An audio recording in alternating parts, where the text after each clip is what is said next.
ಅಮೋಘ ರೋಚಕ ಟಿ20 ವಿಶ್ವಕಪ್ನಲ್ಲಿ ಬಲಿಷ್ಠ ಆಸ್ಟ್ರೇಲಿಯಾ ವಿರುದ್ಧ ಟೀಂ ಇಂಡಿಯಾ ಭರ್ಜರಿ ಜಯ ದಾಖಲಿಸಿದೆ. ಈ ಮೂಲಕ ಮಿನಿ ವಿಶ್ವಕಪ್ ಸಮರದಲ್ಲಿ ಭಾರತ ಸೆಮಿಫೈನಲ್ಗೆ ರಾಯಲ್ ಎಂಟ್ರಿ ಕೊಟ್ಟಿದೆ.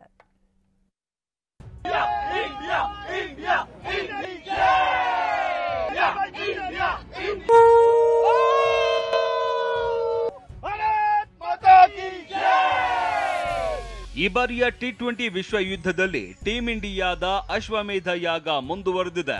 ಲೀಗ್ ಹಂತದಲ್ಲಿ ಒಂದು ಪಂದ್ಯ ಸೋಲದ ಭಾರತ ತಂಡ ಸೂಪರ್ 8ನಲ್ಲೂ 3 ಪಂದ್ಯಗಳಲ್ಲೂ ಗೆದ್ದು ಅಬ್ಬರಿಸಿದೆ.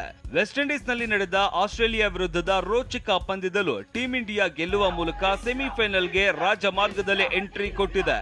ಭಾರತ ತಂಡದ ಈ ಗೆಲುವಿಗೆ ಮುಖ್ಯ ಕಾರಣ ಕ್ಯಾಪ್ಟನ್ ರೋಹಿತ್ ಶರ್ಮಾ ತಾಳಿದ ರೌದ್ರಾವತಾರ.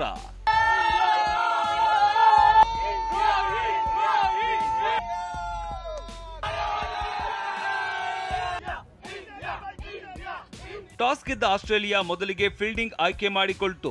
ಭಾರತದ ಪರ ಬ್ಯಾಟಿಂಗ್ ಆರಂಭಿಸಿದ ರೋಹಿತ್ ಕೊಹ್ಲಿಯ ಜೋಡಿಗೆ ಶೇಖ್ ಖಲೀದ್ ಬಯೋಫ್ಲಾಕ್ನಲ್ಲಿ ಮೀನು ಸಾಕಿ 7 ತಿಂಗಳಲ್ಲಿ 2 ಲಕ್ಷ ಗಳಿಸ್ತಿದ್ದಾರೆ. ನೀವು ಕೂಡ ಅವರಿಂದ ಕಲಿಬೇಕಾ? ಅವ್ರ ಜೊತೆ ವಿಡಿಯೋ ಕಾಲ್ ನಲ್ಲಿ ಮಾತಾಡಬೇಕಾ? ಈಗಲೇ ಫ್ರೀಡಮ್ ಆಪ್ ಡೌನ್ಲೋಡ್ ಮಾಡಿ. ಆರಂಭದಲ್ಲೇ ಆಘಾತ ಕಾದಿತ್ತು. 5 ಬಾಲ್ ಆಡಿ ವಿರಾಟ್ ಕೊಹ್ಲಿ ಡಕ್ಔಟ್ ಆಗಿ ಶಾಕ್ ಕೊಟ್ರು. ಒನ್ ಡೌನ್ ಆಗಿ ಕ್ರೀಸ್ಗೆ ಇಳಿದ ರಿಷಬ್ ಪಂತ್ ಕೂಡ 15 ರನ್ ಗಳಿಸಿ ವಿಕೆಟ್ ಒಪ್ಪಿಸಿ ಮರಳಿದ್ರು. ಸೂರ್ಯಕುಮಾರ್ 31 ರನ್ ಗಳಿಸಿ ಔಟ್ ಆದ್ರು. ಶಿವಂ ದುಬೆ 28, ಹಾರ್ದಿಕ್ ಪಾಂಡ್ಯ 27 ರನ್ ಗಳಿಸುವ ಮೂಲಕ 20 ಓವರ್ಗಳಲ್ಲಿ 5 ವಿಕೆಟ್ ನಷ್ಟಕ್ಕೆ 205 ರನ್ ಗಳಿಸುವ ಮೂಲಕ ಅತಿ ಹೆಚ್ಚು ಟಾರ್ಗೆಟ್ ನೀಡಿತು. ರೋಹಿತ್ ರೋಚಕ ಆಟ, ದಾಖಲೆಗಳು ಧೂಳಿಪಟ. ಟೀಂ ಇಂಡಿಯಾದಲ್ಲಿ ಒಬ್ಬರ ಹಿಂದೆ ಒಬ್ಬರು ಔಟ್ ಆದ್ರೂ ಹೊಡಿಬಡಿ ಅಬ್ಬರ ಆರಂಭಿಸಿದ್ದ ರೋಹಿತ್ ಶರ್ಮಾ ಕೇವಲ 41 ಬಾಲ್ಗಳಲ್ಲೇ 92 ರನ್ ಬಾರಿಸಿದ್ರು. ಬರೋಬ್ಬರಿ 8 ಸಿಕ್ಸರ್ ಹಾಗೂ 7 ಬೌಂಡರಿಗಳ ಮೂಲಕ ಅದ್ಭುತ ಪ್ರದರ್ಶನ ನೀಡಿದ್ರು. ಕೇವಲ 8 ರನ್ಗಳಿಂದ ರೋಹಿತ್ ಶತಕ ವಂಚಿತರಾದ್ರು.